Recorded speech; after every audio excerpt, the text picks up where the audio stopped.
In May 2025, war erupted in the Middle East. Missiles between Israel and Iran made global headlines. But the biggest damage? It wasn't just in the conflict zone. It was in Asia. Ships stalled. Oil prices soared. Factories across Apac slowed down, some even shut doors. This wasn't just a war over there. It became Asia's supply chain crisis. So why should you care? Because nearly everything you use, your clothes, your phone, your fuel, relies on global trade.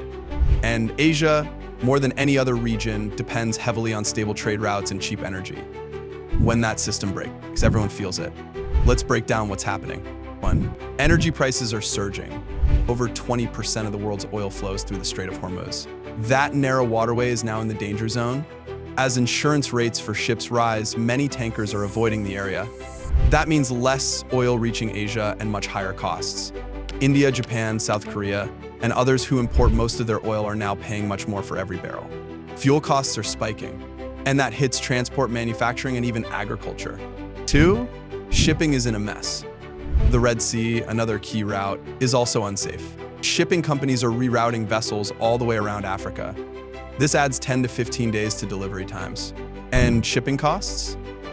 They're up by 30% or more.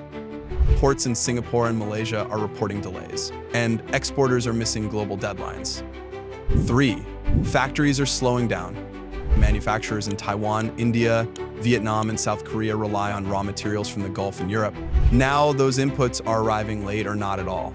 South Korea's chip makers are already flagging slowdowns. India's pharma exporters are seeing bottlenecks in chemical supplies. Even Thailand's auto industry is under pressure. 4. Textile and apparel are hurting. Countries like Bangladesh and Vietnam use synthetic materials made from oil. They also need steady electricity to run their mills. With oil prices up, many smaller units can't afford to operate. Some are cutting shifts or halting exports altogether. 5. Electronics exports face disruption. APAC countries like Malaysia and Vietnam are key players in global electronics assembly. But just one delayed chip or circuit board can break the production line.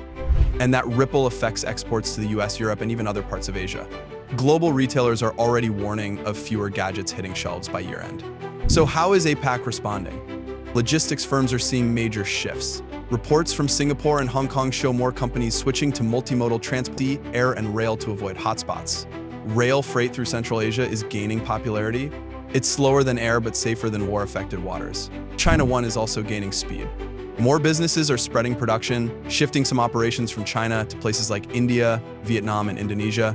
This strategy, first seen after COVID, is now back in focus because depending on a single source has proven risky again. And there's one big advantage APAC can use: regional trade agreements. The RCEP and CPTPP cover over a dozen countries. They allow cheaper, faster trade between Asian nations. Businesses using these agreements report smoother customs, lower tariffs, and more flexible sourcing. It's helping some stay afloat while others struggle. So what's the final verdict? The Israel-Iran conflict may be far from Central Asia, but its impact? It's being felt in every port, factory, and freight terminal across the region. This isn't just a global crisis. It's a test of how resilient Asia's supply chains are. If APAC wants long-term security, it needs to build smarter, regional, and diversified trade routes now. What's your take?